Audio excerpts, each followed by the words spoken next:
কালকে এটা প্রতিহত করতে হবে। জি দাদা। 11 জুলাই।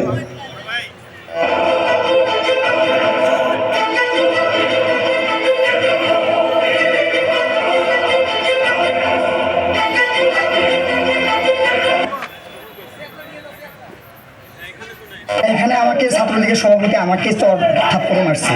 এখানে উনি আমাকে নিজে স্টিল আমাকে থাপ্পড় মারছে।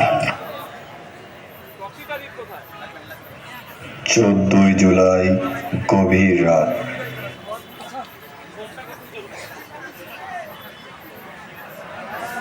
মুক্তিযুদ্ধ সন্তান নাতিপুতির কেউ মেধাবী না, কত রাজাকার বাচ্চারা নাতিপুতি হলো মেধাবী, তাই না?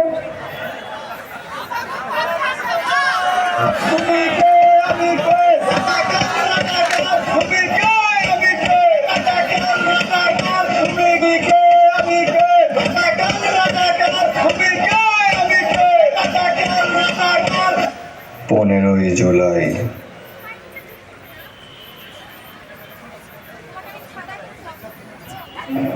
হ্যালো আপা, আপা আপা কোনো চিন্তা করবেন না আপা, আপা আপা আমি সব কন্ট্রোলে নিয়ে নেবো আপা।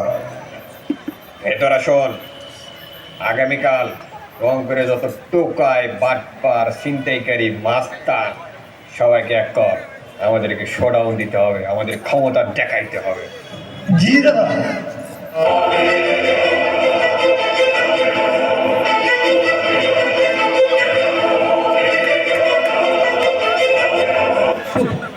রাজপথ ঝকঝকা, মাঠ ফটফটা।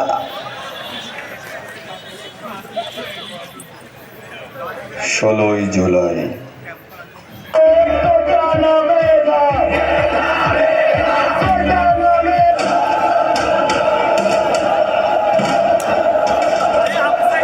আমি কোনো রাজাকারের বাচ্চাদের পড়াবো না।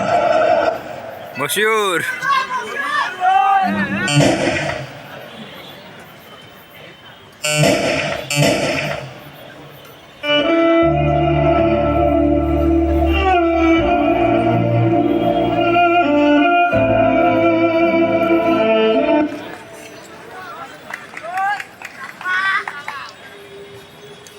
আয় আয় দেখ দেখ কলিজা, দেখ কলিজা কত বড় কলিজা, দেখ দেখ।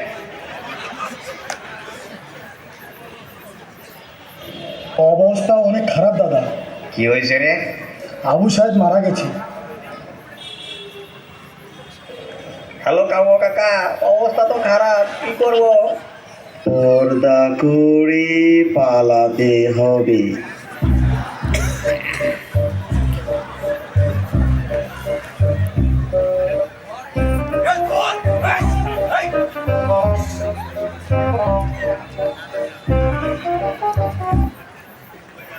আঠারোই জুলাই চা বিক্রেতা শহীদ মানিক মিয়ার ঘটনা। আবু সাইদ মরলো কেন? আমার ভাই মরলো কেন? মুখাজন জবাব চাই।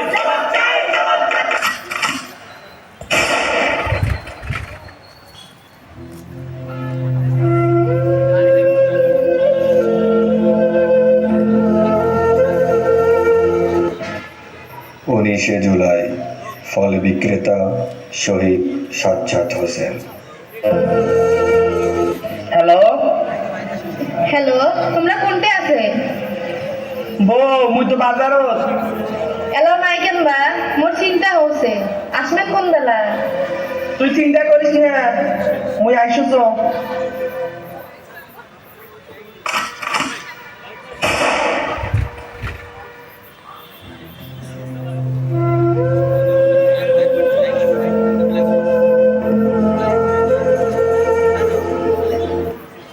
কারফিউয়ের দিনগুলো।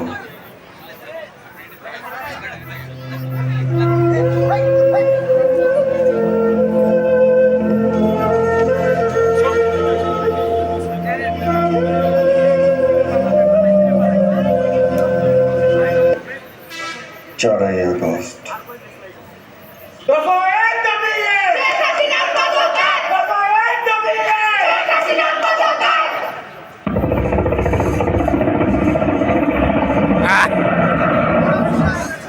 বৈষম্যবিরোধী ছাত্র আন্দোলনের এক দফা দাবির মুখে শেষ পর্যন্ত প্রধানমন্ত্রী পদ থেকে পদত্যাগ করেছেন শেখ হাসিনা, গিয়েছেন ভারতে।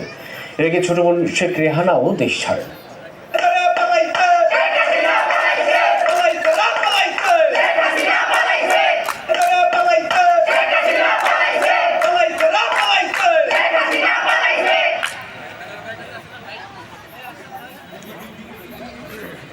আমরা রংপুরের মানুষ, হ্যাঁ রংপুরের মফিজ। সেই ব্রিটিশ আমল থেকেই আমরা পিছিয়ে পড়া অধিকার বঞ্চিত মানুষ। তাই আমরা প্রথম বীরত্বতা জানিয়ে গেছি বৈষম্যের বিরুদ্ধে।